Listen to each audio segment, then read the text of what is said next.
Buenas tardes. El día de hoy voy a entrevistar al ingeniero Luis Cohen. Como una pequeña presentación de él, es un egresado de la carrera de Ingeniería Civil de la Universidad La Católica. Se ha desempeñado en el área comercial y de formulación de propuestas en diversas empresas transnacionales, con actuación en el Perú y en otros países de Sudamérica. Actualmente labora en Telar, oh, Área de ingeniería. Ingeniería. Sí, el área de ingeniería, lo que pasa es que es una empresa de Brasil, ¿no? Por eso está escrito ahí en... Bueno, buenas tardes. Hoy día voy a entrevistar al señor Luis Cohen Peña. Como una pequeña presentación de él, es un egresado de la carrera de Ingeniería Civil de la Universidad de la Católica. Se ha desempeñado en el área comercial y de formulación de propuestas en diversas empresas transnacionales, con actuación en el Perú y en otros países de Sudamérica. Actualmente labora en Telar en Ingeniería en el desarrollo de nuevos negocios en el Perú y Colombia. ¿Cómo está, señor Luis Cohen? ¿Qué tal? ¿Cómo estás? ¿Cómo estás?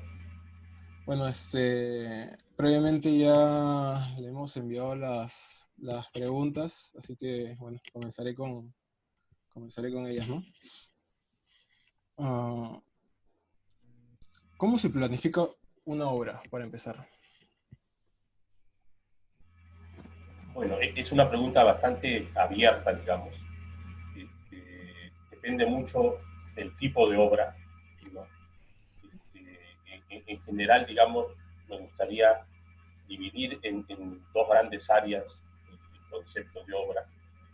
Una parte es, digamos, la parte de edificaciones, ¿no?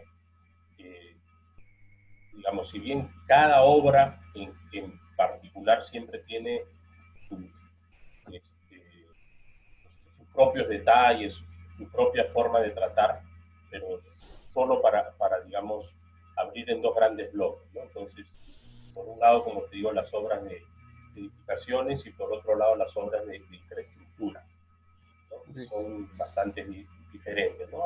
Bueno, hay muchas clasificaciones que se podrían hacer en general a obras, pero solo para clasificar de esa gran forma, ¿no? Igual que también podríamos hablar, no sé, de obras urbanas, un poco solo por, digamos, el manejo de recursos que tienes cuando estás dentro de una ciudad, de una zona poblada y obras de infraestructura, digamos, fuera de áreas urbanas, ¿no?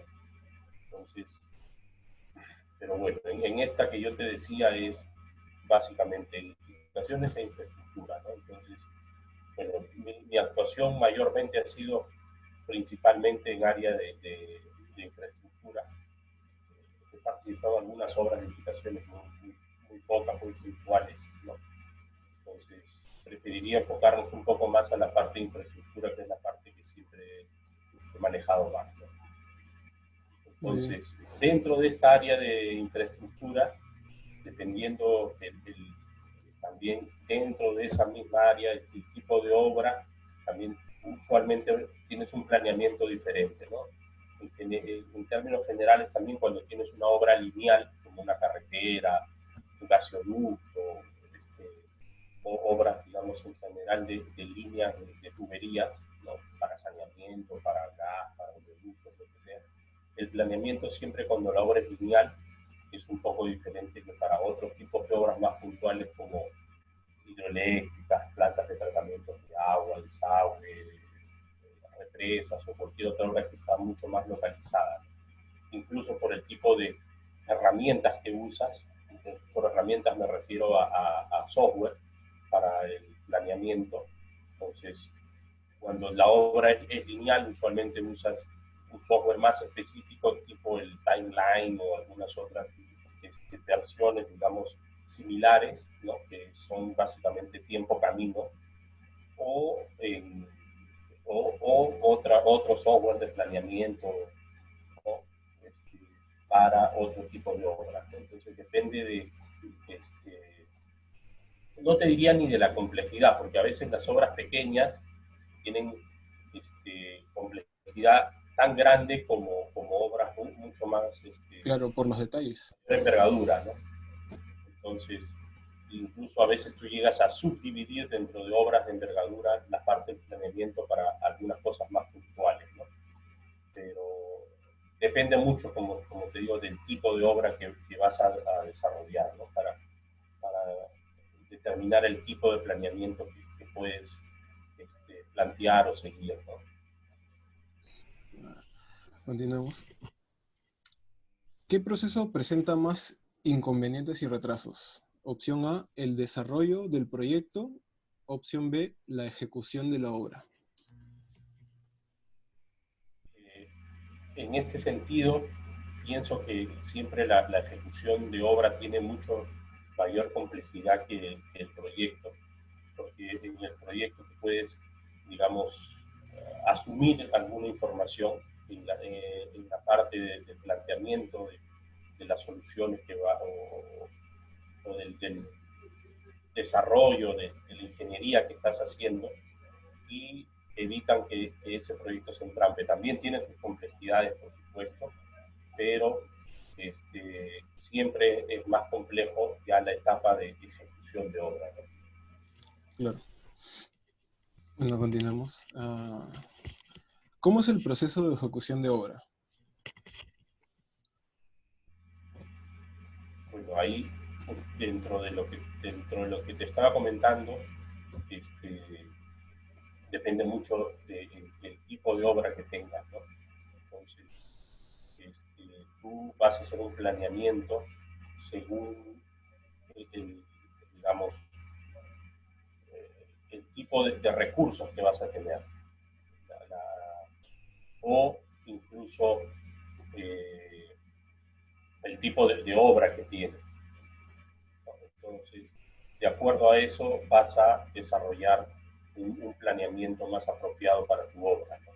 Entonces, digamos, por ponerlo ya más puntual, en el caso de una carretera, entonces tú vas a abrir diferentes frentes de trabajo, ¿no? Vas a tener una parte donde vas a estar haciendo el procesamiento de materiales en cantera, vas a tener otro frente de servicio ya en la propia pista, lugares donde vas a estar trabajando base, tu base en la carretera, otra parte donde ya vas a estar asfaltando, entonces vas a determinar cuántos frentes vas a tener en cada tipo de servicio que vas a ejecutar, ¿no?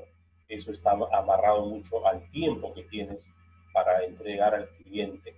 Entonces, de acuerdo a eso vas a determinar los frentes de servicio que tengas, entonces los recursos que tengas que utilizar.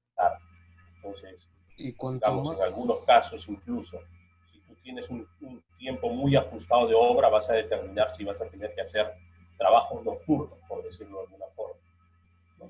Usualmente, por ejemplo, en obras de túneles, en tunelería, tú trabajas 24 horas. Ahí tienes 2 o 3 horarios que los divides a cada 8 horas o 12 horas. Lo más usual hoy en día es usar turnos de 8 horas, ¿no? Para, bueno, primero por un lado de costos para no pagar horas extras, ¿no? Porque a partir después de la octava hora ya tienes que pagar hora extra, entonces si haces 2 turnos de 12 es un poco más Más caro que 3 de 8. caro en términos, digamos, de costos laborales, ¿no? De mano de obra. Por eso lo más común es hacer 3 turnos de 8, además que también ya periodos mucho más largos son un poco más fatigantes para las personas que están en el frente de trabajo y todo eso, ¿no? Claro. Entonces, te digo, el planeamiento y la forma de ejecución de obra depende del tipo de obra que tengas, ¿no? Bueno, mm, ¿cuáles son los agentes que intervienen en un proceso de obra?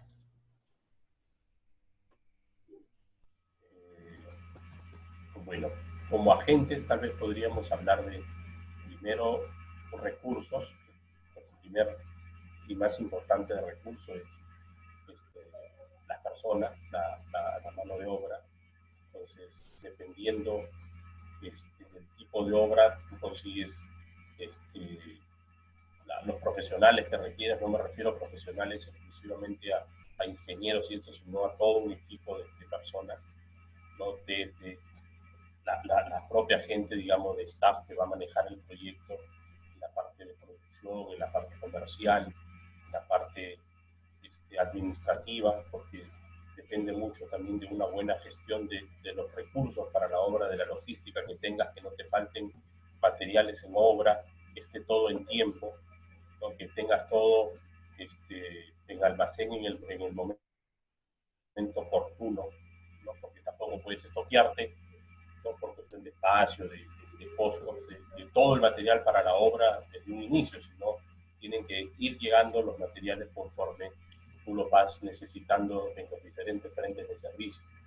Entonces, todo eso implica un planeamiento desde el inicio, ¿no? Por eso, usualmente, antes de empezar la obra, tienes un periodo, digamos, bastante largo desde la etapa de la propia formulación para justamente poder administrar esos recursos,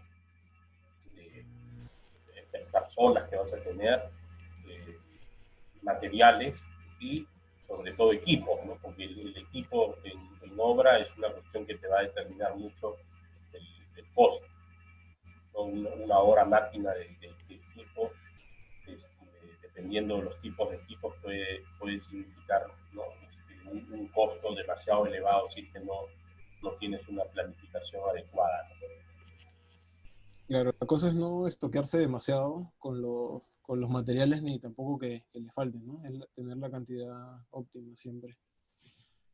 Bueno, como siguiente pregunta, ¿cómo es la comunicación con los contratistas, usuarios finales o demás agentes que intervienen en una obra? Bueno, en general, en prácticamente todas las obras tiene siempre contratos, son diferentes trabajos, son trabajos muy especializados o que tú vas tercerizando, incluso como una forma más apropiada, digamos, de no disponer de demasiados recursos en obra. Entonces hay empresas que se dedican específicamente a algún tipo de labor que te pueda este, facilitar de alguna manera, tanto en tiempo como en recursos, y acelerar también la ejecución de esos servicios por lo mismo que estas empresas ya están especializadas en desarrollar ese tipo de trabajo. Ahora, la pregunta específica que tú me decías, ¿cómo es la relación? Claro, más o menos cómo es el contacto, cómo es la relación. Bueno, normalmente tú ya conoces varias empresas en determinados tipos de trabajos a las que usualmente invitas, llamas, con los que cotizas, todo. Okay. Ahora, entonces, yo creo que o sea, la mejor relación con cualquier subcontratista, como también con tu propio cliente, es tener establecido un marco contractual adecuado. Porque, digamos, esa relación se va a regular a través de qué? A través del contrato en obra. Ya sea el contrato principal con tu cliente, o sea, tú me hacías la pregunta con los subcontratistas, pero lo mismo se refleja también en el contrato principal que tienes con tu cliente. Entonces, en la medida que tu contrato sea un contrato, digamos, que tenga un equilibrio adecuado para ambas partes, en donde hayan mecanismos legales para manejar, digamos, toda la relación contractual, la cuestión de mediciones, de pagos, de reconocimiento de cierto tipo de situaciones que se dan en la obra, para no hablar ni siquiera de problemas, porque es normal en la obra que ocurran algún tipo de situaciones, digamos, fuera de lo esperado. Entonces, el marco contractual te tiene que permitir tener alguna forma de gerenciar, de administrar esos problemas.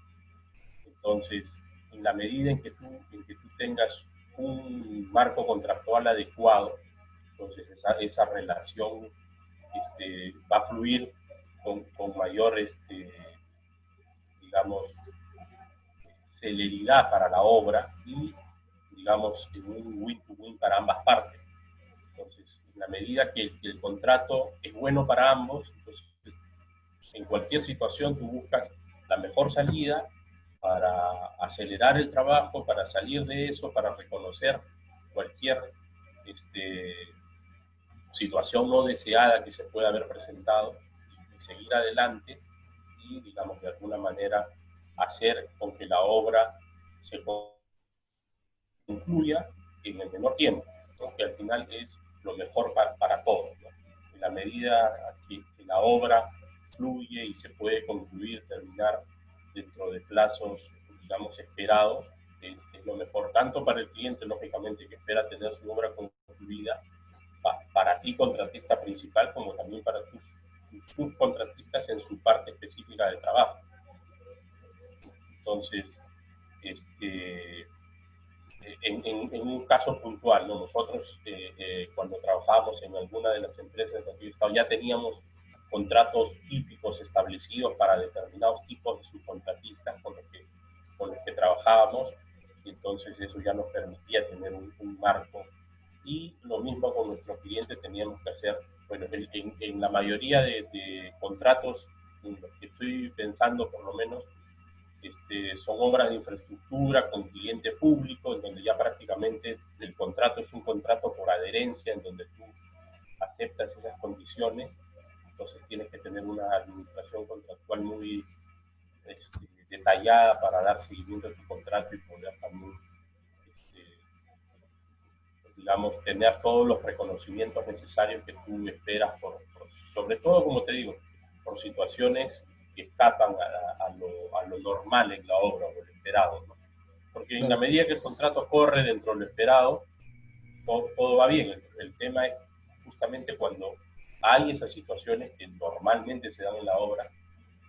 No conozco, creo, hasta hoy un contrato que no haya pasado por ese tipo de situaciones. Entonces, lo mejor es tener ese tipo, digamos, de mecanismos contractuales que te permitan salir de ese tipo de situaciones. Claro, siempre hay situaciones que pasan fuera de lo planeado. Bueno, a ver, continuamos.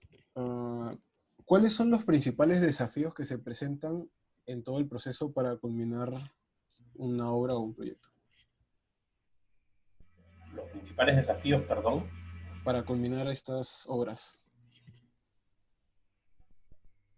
Bueno, también es una pregunta un poco abierta. Depende mucho del tipo de obra, ¿no? Hay, Si vamos con el rubro de las carreteras, por ejemplo. si te parece, voy a tratar de abrir, digamos, encajar un poco la pregunta hacia una situación que me viene a la cabeza, como una especie, digamos, de ejemplo. Perfecto. Sí, ¿No? usted, como le parece. Ya. Vamos a una obra, teníamos la carretera interoceánica, en un determinado momento estuvimos ejecutando.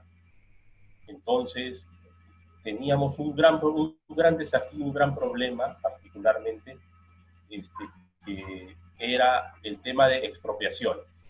Entonces, no todos los terrenos estaban disponibles para comenzar la ejecución de los trabajos. Y esa era una responsabilidad del ministerio, o sea, del contratante, del MTC. Entonces, ellos tenían la responsabilidad de expropiar esos terrenos, comprar, hay unos mecanismos que usa el ministerio para poder, digamos, disponibilizar para la ejecución de la obra. Entonces, si nosotros nos quedábamos, digamos, de brazos cruzados esperando que el ministerio nos diga, aquí está el terreno, ya está disponible, nosotros hemos hecho la gestión, probablemente esa carretera hasta el día de hoy no estaría ejecutada. Entonces, ¿qué es lo que se hizo? Se tomó ese desafío, ese problema, más bien como una oportunidad. Entonces, ¿qué hicimos nosotros? Creamos todo un área de gestión social dentro del proyecto, ¿no? Con una persona liderando a la cabeza, incluso con personas contratadas de la zona local, en donde su primer idioma, su idioma principal no era ni siquiera el español, era el quechua, porque el quechua o aymara, porque teníamos que hablar con pobladores de la zona local, ¿no? En donde el idioma de ellos el primer idioma es, porque todos ellos, la mayoría hablan el quechua, el aymara y el español también.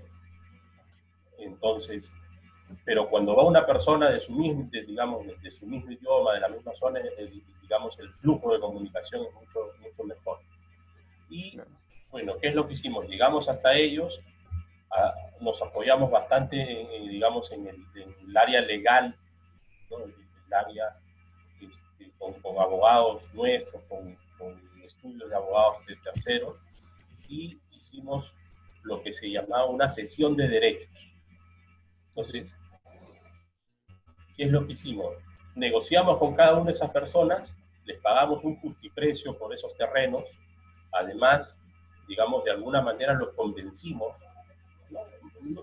No uso la palabra convencer como, digamos, sino simplemente, digamos, para cerrar un poco más la idea. De que haya un win-win, una ganancia para ambos, para ambas partes. O sea, tú no solamente nos estás dando un terreno y vendiendo una parte de tu terreno que te puede servir para otros usos, sino principalmente estás valorando tu propio terreno.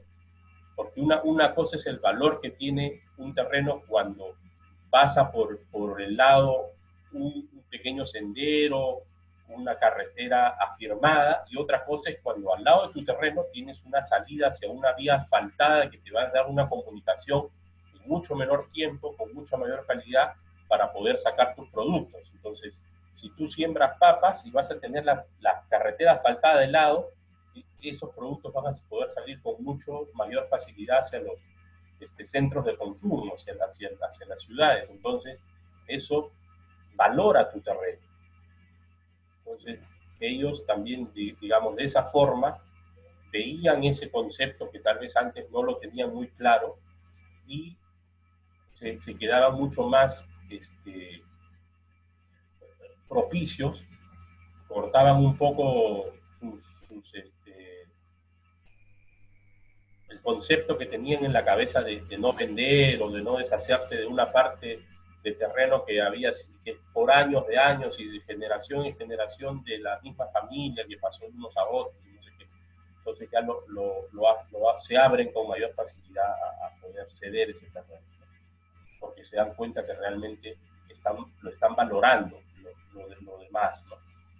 Y adicionalmente entonces nosotros firmábamos un contrato de cesión de derechos, les pagábamos a ellos el justiprecio, que era más o menos un valor que es el mismo que se manejaba de acuerdo a tasaciones que se hacen y todo esto, y nosotros nos quedábamos con esos contratos y luego ya hacíamos nosotros todo el proceso ante no solo el propio Ministerio de Transporte, sino todo, digamos, el proceso burocrático que tiene que seguir, porque muchas veces esos terrenos no están inscritos en registros públicos, son terrenos que solamente los propietarios son posesionarios, o sea, no son propietarios propiamente dicho, porque no tienen un documento inscrito en registros públicos, sino que son terrenos que han pasado, como te digo, de generación en generación, de unos a otros, y él sabe que es su terreno, pero no tiene un papel que lo compruebe, entonces tienen que ir a hacer toda una serie de trámites. Entonces, nosotros acelerábamos de esta forma el tener la disponibilidad de los terrenos para poder comenzar a ejecutar la obra. Ok, había que tener un cierto respaldo financiero para poder soportar, digamos, todos esos pagos, y porque tal vez no estaba en un flujo de caja inicial de la obra, pero digamos, comparado con el monto de inversión de la obra, con el tamaño de la obra, eran montos que tranquilamente se podían asumir sin ningún problema. Y luego ya nosotros, como digo, nos encargábamos de hacer todo el proceso del trámite, y como ya teníamos firmado un contrato de cesión de derechos, ya lo único que hacíamos era, digamos, recuperar esos montos que inicialmente habíamos desembolsado, habíamos pagado por esos terrenos. Entonces, era una forma de buscar salidas y de convertir, digamos, un problema, un desafío en una oportunidad más bien, ¿no? Para darle a la obra una mayor velocidad y un mayor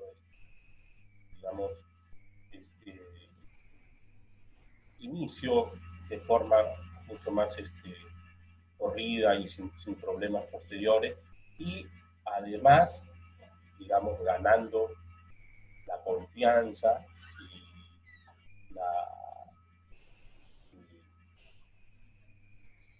Claro, claro. Si no, no, digamos, si no, los no buenos estaría ojos de la población, ¿no? El tema social en este tipo de es muy obras, importante el tema en social. zonas muy apartadas, es importantísimo. Entonces, una buena gestión social es importante para que la obra pueda, digamos, Continúa. caminar sin contratiempos. En la medida que tú le muestras a la población que esa obra que estás ejecutando no es para beneficio tuyo, de la empresa que representas, sino justamente para beneficio de ellos mismos, entonces más bien vas a tener, en lugar de problemas sociales, vas a tener aliados que te van a ayudar a salir de cualquier situación en ese caso.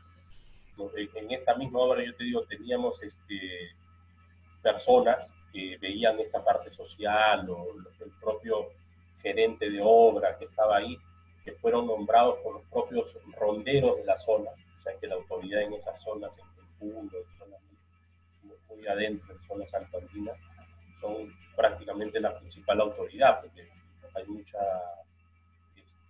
falta de presencia del Estado, ¿no? En todo sentido. Y estas personas eran nombrados ronderos honorarios y cosas así, para que veas, o sea, el tipo de relación que conseguíamos establecer con la gente en la zona. En la medida que tú tengas un buen gerenciamiento, una buena este, llegada con la población, se puede manejar esos temas, digamos, de muy buena forma. Muy, muy, muy interesante ese caso. ¿Cómo se anticipan los posibles problemas?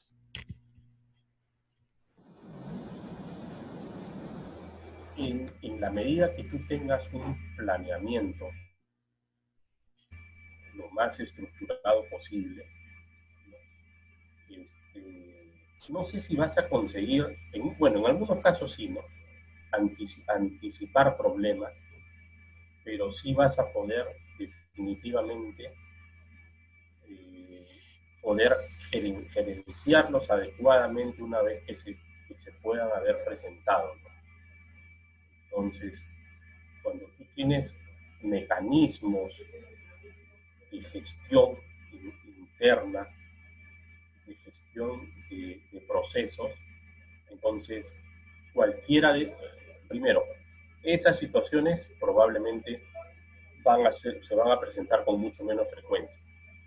Y cuando se presenten, vas a tener justamente la forma de administrarlos y de darles algún tipo de tratamiento, ¿no? Porque eso, digamos, de alguna manera ya está dentro de tu forma de gerenciar, de administrar la obra, ¿no? Claro, Entonces, aparte, como ya había mencionado usted anteriormente, los problemas mayormente no son previstos, pues, ¿no?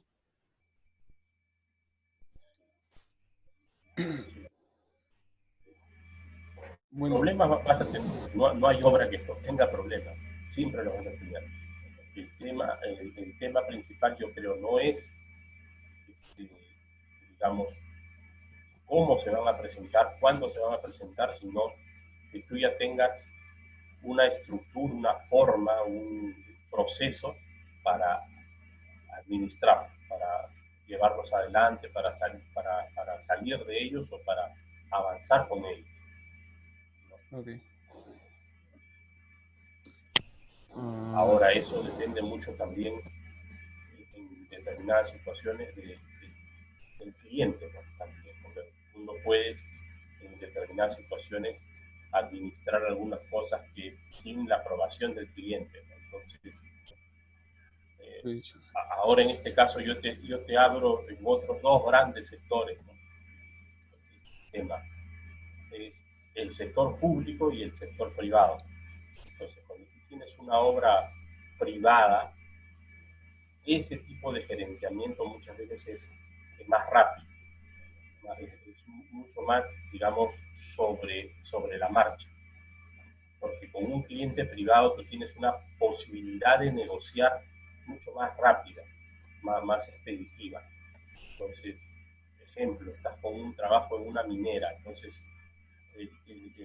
las personas que ven la parte de la administración contractual, que son tu contraparte con tu cliente, ellos ese problema lo ven como suyo y están, digamos, eh, buscando la solución junto contigo y tú avanzas con ellos.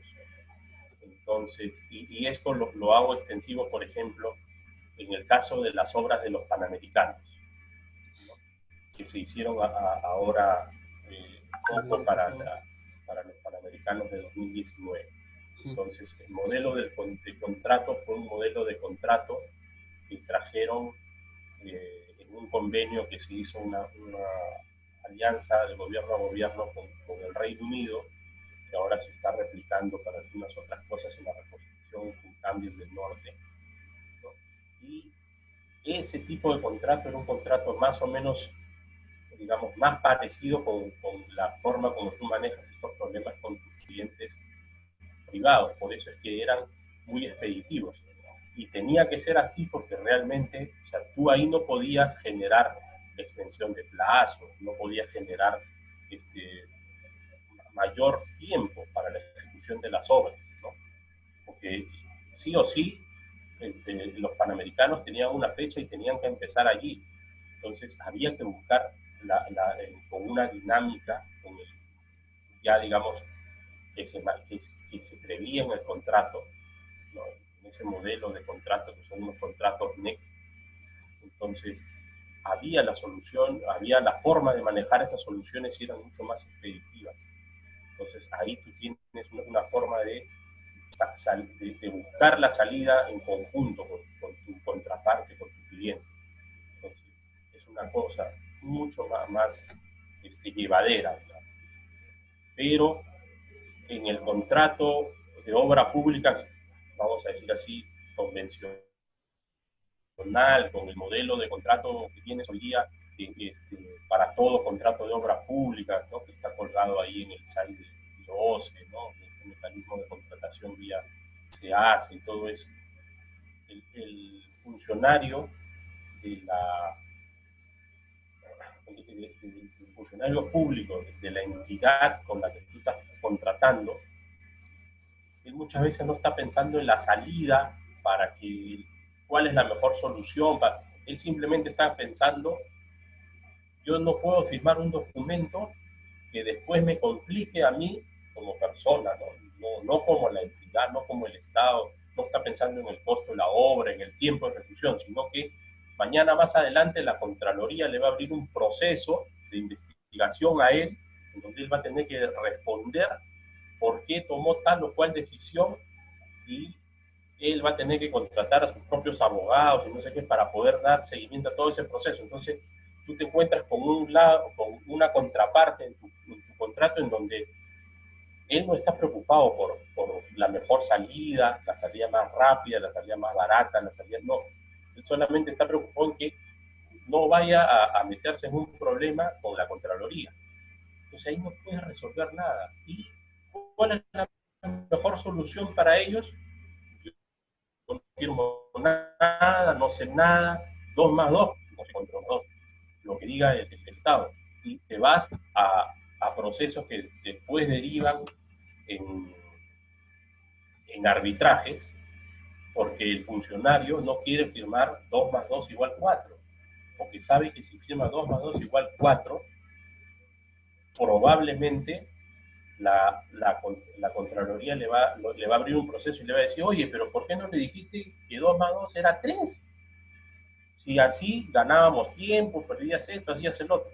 O sea, por cosas obvias, me refiero, el funcionario no se quiere comprometer.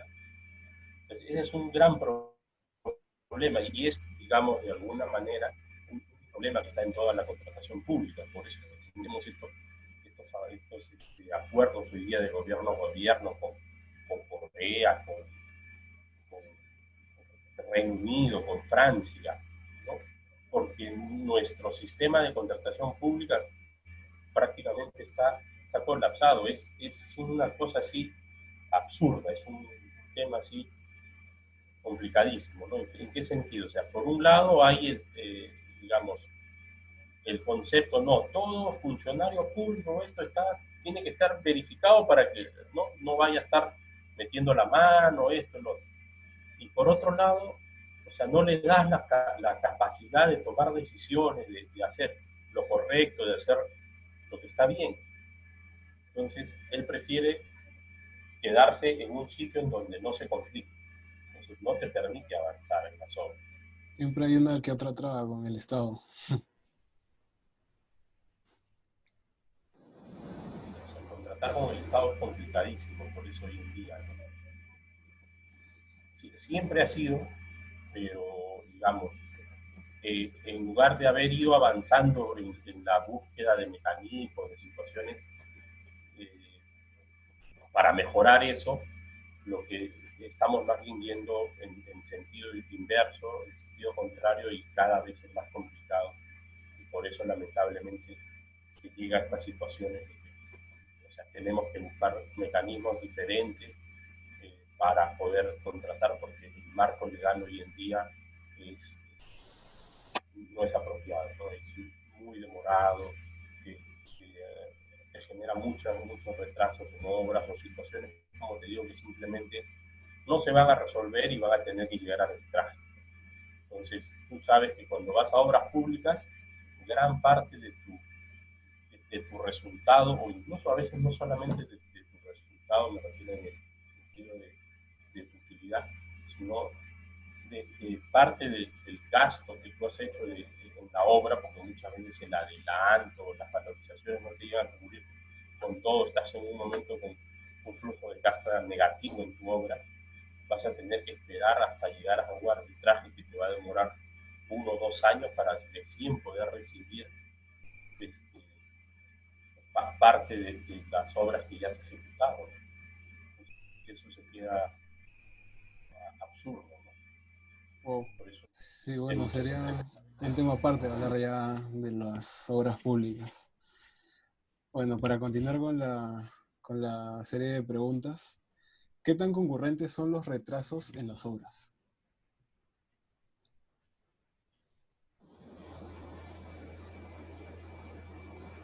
Bueno, ahí lo que te diría, tal vez, más o menos lo mismo que venimos conversando hasta ahora, ¿no? Que venimos comentando.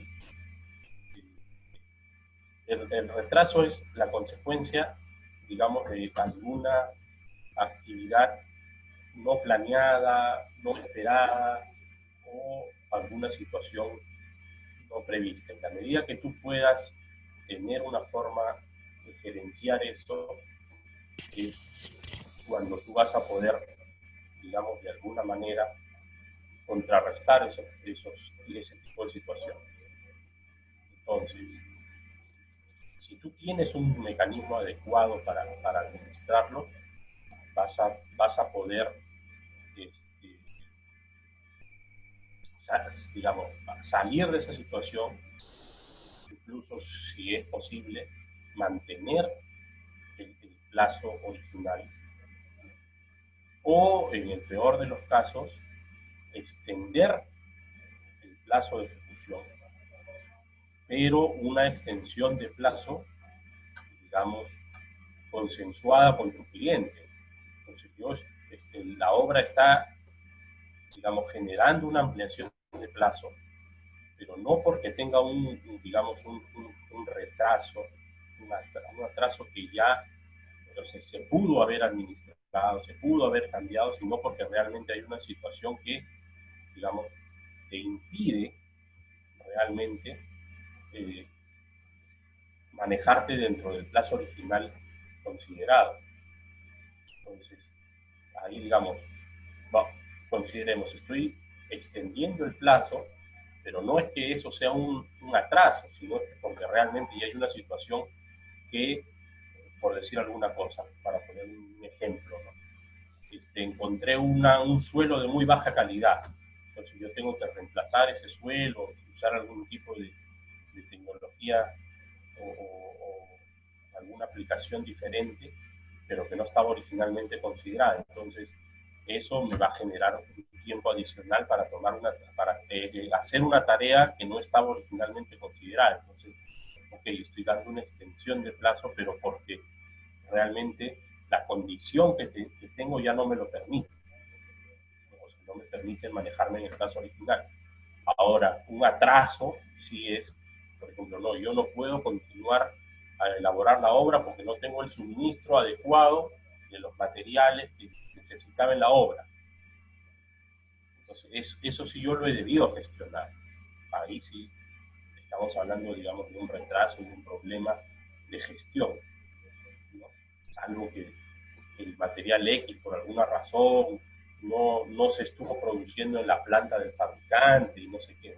Eso es una situación que escapa de mi manejo, pero entonces, no sé si me dejo entender en esas dos situaciones Sí, sí. diferentes, ¿no? Una cosa es un problema, un tema que realmente escapa a cualquier gerenciamiento que puedas haber tenido, y otra cosa es una cuestión de falta de planeamiento o de algún tipo de, digamos, situación que no fue bien considerada, ¿no? Desde un inicio y que pudo haber sido prevista. Entonces, hay esos dos tipos de situaciones, y lo óptimo, lo ideal es que tú tengas, digamos, siempre el mecanismo para poder gerenciar, administrar cualquier tipo de problema que te pueda generar ampliaciones de plazo en tu tiempo originalmente considerado para la ejecución. Claro, hay cosas que escapan de las manos y hay cosas que puedo haber manejado. Eh, ¿Qué tan perjudicial son los retrasos en las construcciones? Eh, bueno, tiempo al final siempre se traduce en dinero, en costo. Entonces, en la medida que tú tengas mayor plazo, siempre te va a implicar mayores costos, ¿no? Costo de permanencia de personas, costo de permanencia de equipos, todo te va a desfasar.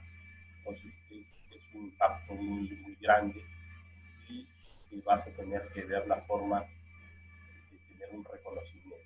Entonces, normalmente vas a tener un reconocimiento si realmente es una situación que escapa a tu alcance, a tu planeamiento, a tu gestión, a tu gerenciamiento de tu obra, ¿no? Entonces, tenemos que ver las dos situaciones, pero en general siempre cualquier obra, perdón, cualquier atraso te va a generar un sobrecosto en tu obra, eso es indudable, ¿no?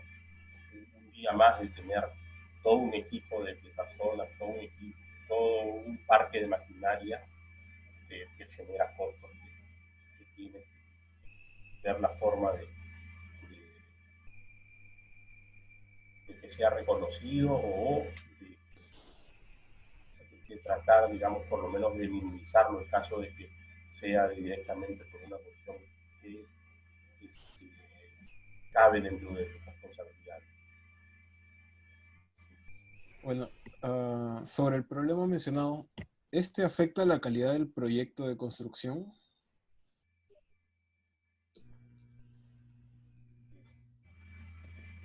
En general, tú no deberías, por cualquier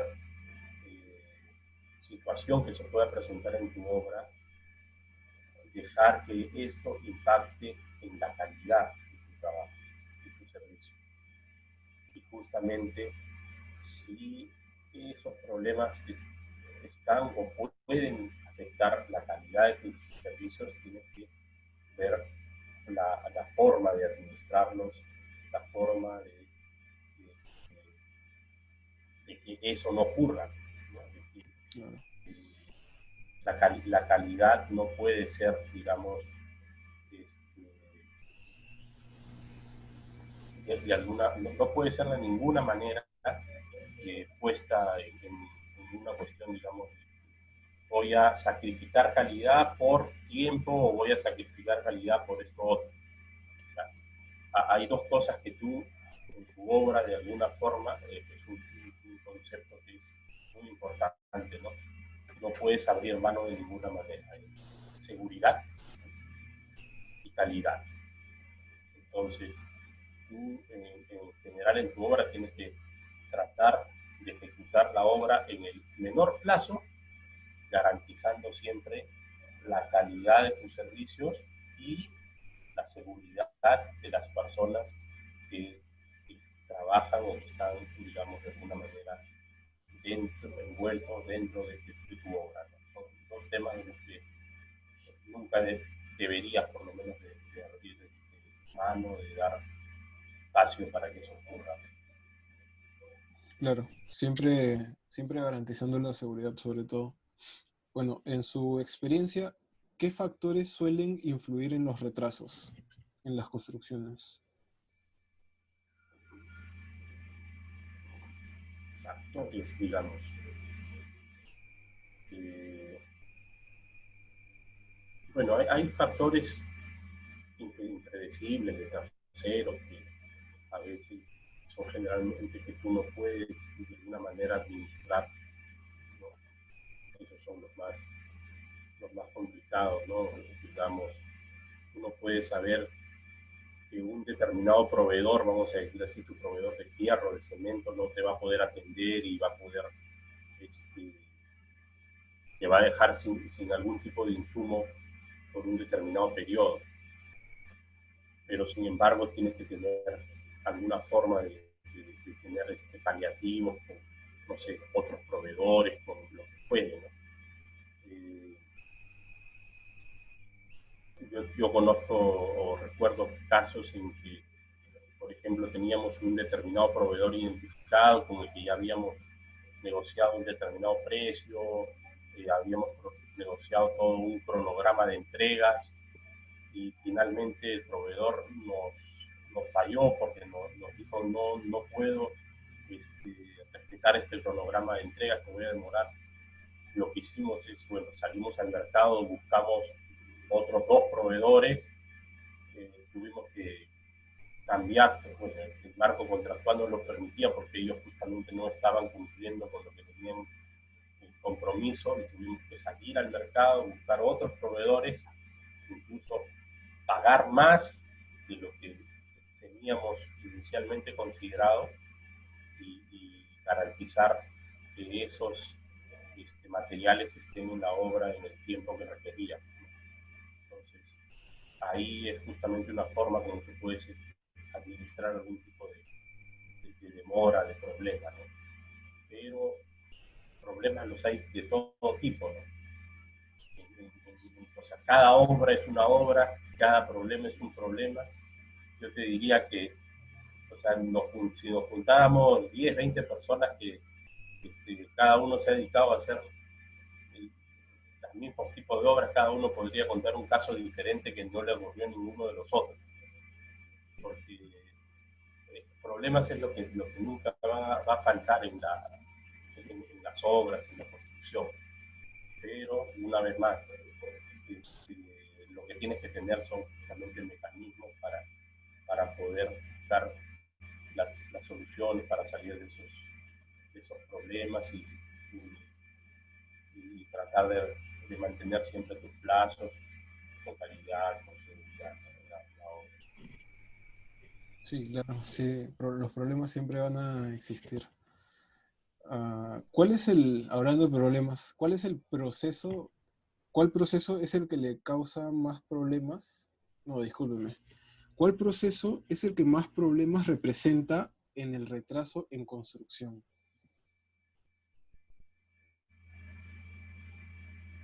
Bueno, cuando hablamos de proceso es algo que ya está, digamos, preestablecido, que tiene un flujo, ¿no? Un flujograma de ese determinado proceso. Entonces lo conoces, sabes cómo va o debe ocurrir y si tienes un tipo de retraso es porque justamente hay algún factor que te está de alguna manera eh, creando un bache en ese, o un problema en ese proceso. Entonces, ¿cuál? Tú me preguntas, ¿cuál es el que más incidencia tiene. No te podría responder exactamente tal o cual, porque una vez más, o sea, problemas en la obra se presentan de todo tipo. Entonces, te hablaba uno de proveedores, te podría hablar uno de equipos. Un buen día estás asfaltando carretera, tienes todo muy bien y de repente quiebra un repuesto, una pieza de tu motoniveladora y prácticamente sin motoniveladora pues no avanzas nada en ese determinado frente de servicio y tienes que salir corriendo a buscar el repuesto, a buscar si ese repuesto no lo vas a conseguir en un determinado tiempo, tienes que traer otra máquina y ponerla a trabajar hasta que esa otra esté.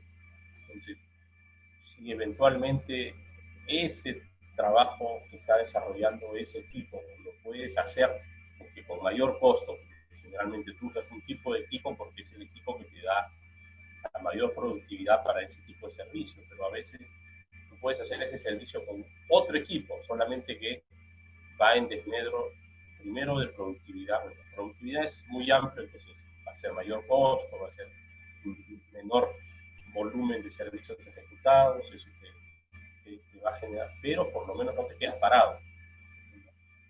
Entonces, siempre vas a tener que buscar alguna manera de, digamos, eh, generar una forma de trabajo que te impida que, por lo menos, no estar parado.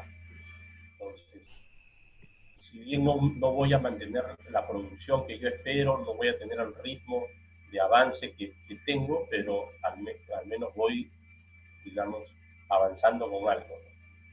El tema es, o si ese servicio ya no tengo más cómo hacerlo, por lo menos desviar esos recursos a otros frentes de trabajo. Entonces, las personas que están ahí, los otros equipos, llevarlos a otros frentes de producción, ponerlos a trabajar en cantera, ponerlos a trabajar en otras cosas, pero no dejar, digamos, sin producción en general a un determinado grupo de personas y de equipos, ¿no? Claro, Entonces, buscar justo, siempre algún tipo de paliativo, por lo menos, al problema que se te presente. claro, justo de eso se trata la siguiente pregunta, en la que dice, cuando este problema sucede, en este caso, en general, cuando un problema sucede, ¿cómo manejan los recursos para seguir el cronograma inicial? Usted está hablando de eso ahorita prácticamente, más o menos, ¿qué se le viene a la mente? ¿Cómo distribuye sus recursos cuando tiene un problema y no quiere estar parado, como usted dice? Digamos, igual que digamos, en los grandes grupos económicos, normalmente comienzas a diversificar.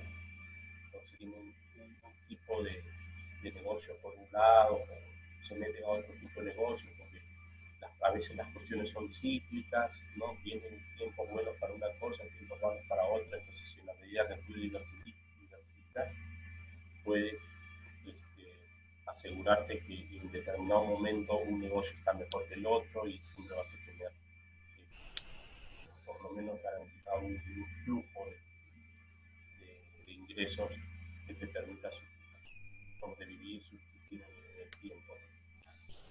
De la misma forma en una obra.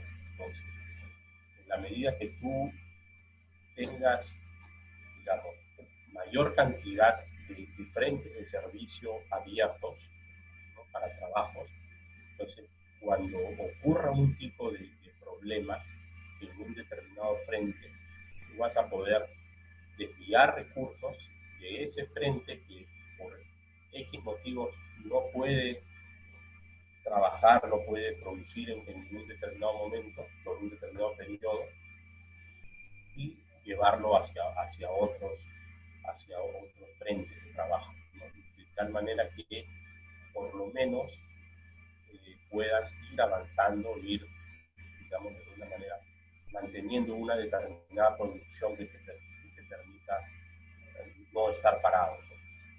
El problema es cuando realmente ese tipo de problema ocurre en tu ruta crítica.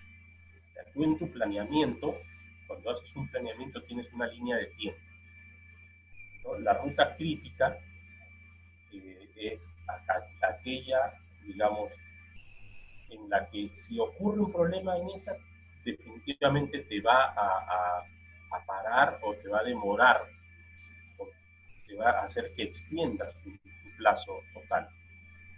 Entonces, cuando el problema ocurre en un trabajo que afecte esa ruta crítica, ahí es cuando realmente ya tienes que preocuparte.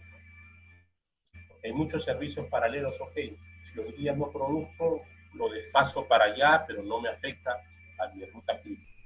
Entonces, en la medida que tú tienes un buen planeamiento y, digamos, tú sabes bien cuáles son los trabajos que te van a afectar esa ruta crítica, entonces es mucho más rápido, más fácil administrarla. Pero cuando esos, tú no tienes una buena administración de ese planeamiento, de esa línea de tiempo, entonces te puede estar ocurriendo que estás afectando tu ruta crítica y ni siquiera te diste cuenta, ¿no? No tienes una alerta que te lo diga. Y te vas a dar cuenta cuando, más adelante probablemente sí, cuando recién te percates que no estás llegando a determinadas metas. Entonces, como en todo planeamiento, cuando tú tienes determinadas alertas, ¿no? Un acompañamiento, digamos, permanente, diario, de tareas, es mucho menos probable que cosas como estas te ocurran, porque o sea, yo estoy viendo mi obra día a día. O sea, yo me despierto abriendo y mirando o sea, dónde estoy, en qué punto de mi obra me encuentro, si tengo digamos, algún tipo de problema que me va a afectar la ruta crítica, que me está afectando la ruta crítica, o estoy dentro de lo planeado, ¿no? Y eso, digamos, depende principalmente de las herramientas que hayas implementado desde un inicio de tu obra.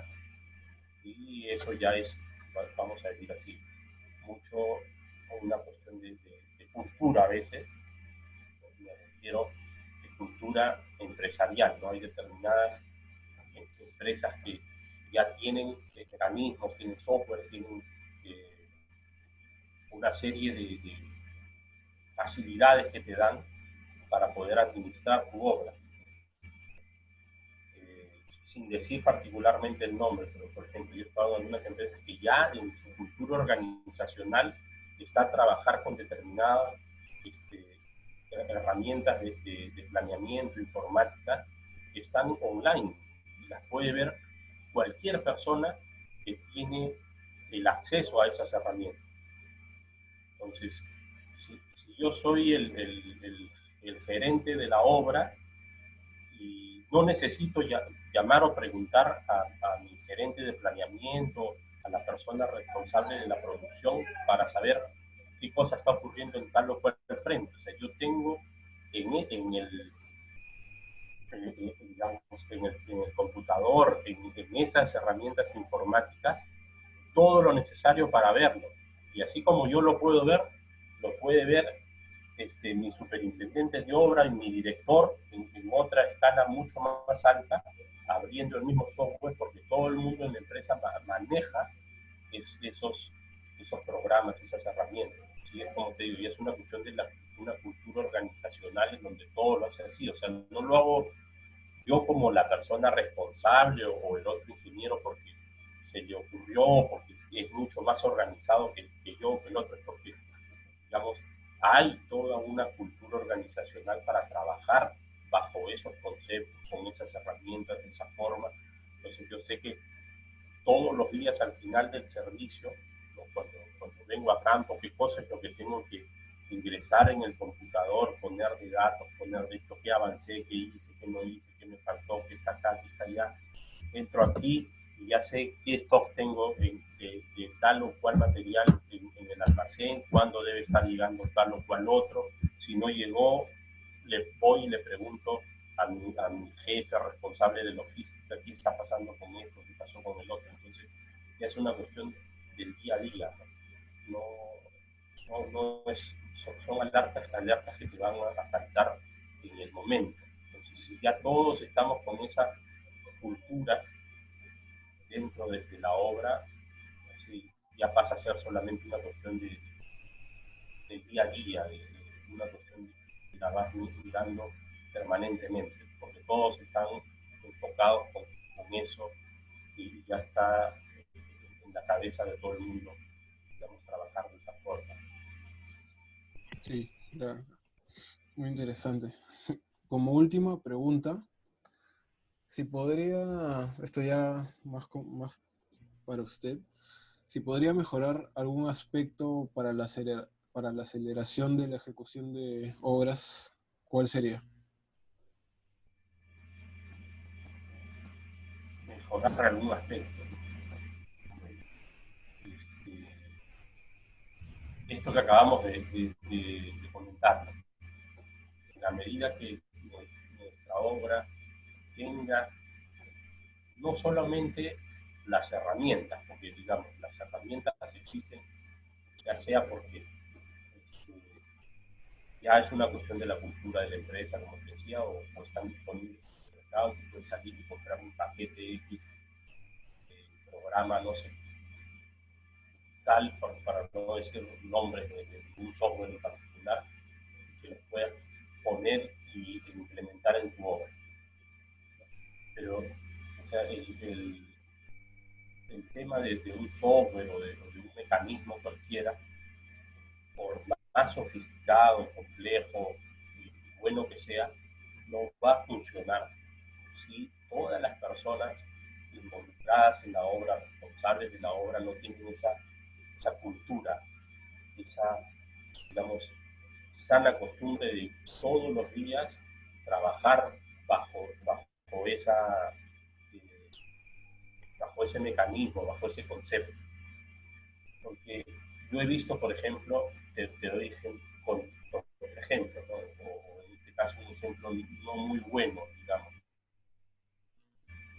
en obras que implementábamos y poníamos determinados software de gerenciamiento, de acompañamiento de obra, las personas en vez, digamos, de estar satisfechas, contentas, porque tenían una forma, una herramienta, un mecanismo para poder llevar un mejor control de obra, se incomodaban porque decían, no, ahora además de todo lo que hago todo el día en el campo, yo tengo que llegar a la computadora para meter los datos y no sé qué, ¿no? Porque esto va a funcionar en la medida que todas las personas involucradas tengan este,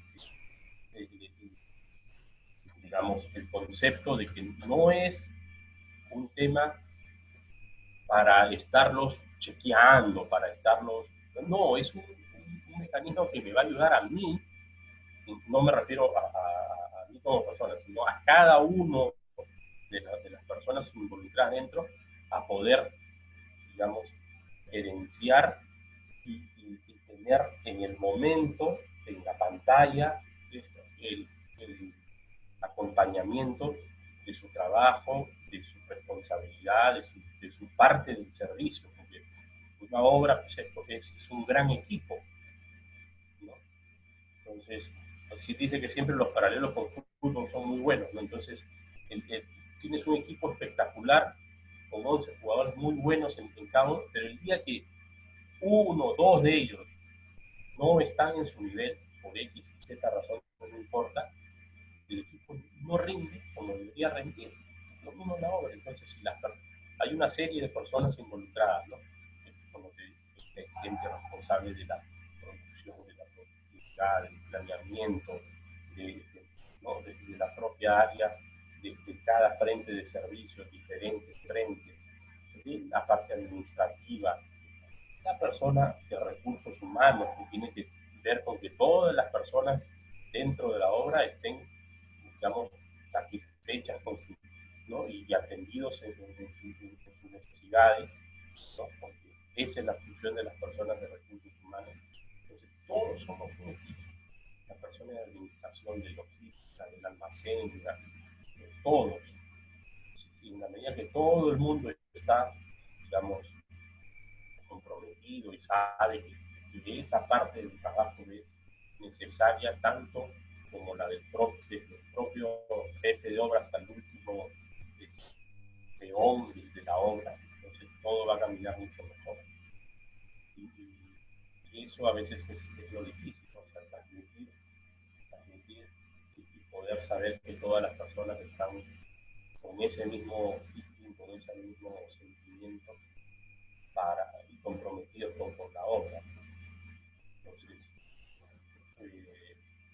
es un tema complicado y estamos hablando, digamos, de relaciones humanas, de poder llegar a los demás y saber que los mensajes están calando en todos, están llegando a todo el mundo, que todo el mundo está con la misma percepción, la misma lectura. Y incluso, y el que no lo esté, con mayor razón, o sea, si no estoy, ¿por qué no lo estás? ¿Qué parte tú consideras que no está bien? Porque justamente son ese tipo de personas o de situaciones las que te van a enriquecer. A veces no está contento porque simplemente se está sobrecargando el trabajo hacia un lado o esta persona no está con los recursos apropiados, necesarios para poder desarrollar el trabajo que tenía. Pero si esa persona no transmite eso a las personas que están con él, a su superior inmediato, a las personas con las que trabaja, entonces va generando con el tiempo digamos, un posible problema que más adelante te pueda dar alguna de estas situaciones que justamente hablamos que no las esperas, que a veces los problemas no vienen así digamos, exógenos, sino están dentro de tu propia estructura. Entonces hay que estar muy atento con todo ese equipo que tienen trabajando juntos para que la obra pueda fluir de la mejor forma y mantenerse dentro de los plazos, con los costos, con la calidad y con la seguridad que espera. Muy interesantes sus aportes, de hecho que nos van a servir un montón para el trabajo. Bueno, este sería el final de la entrevista. Le doy las gracias nuevamente por su tiempo y por su conocimiento más que todo que nos ha brindado, ¿no?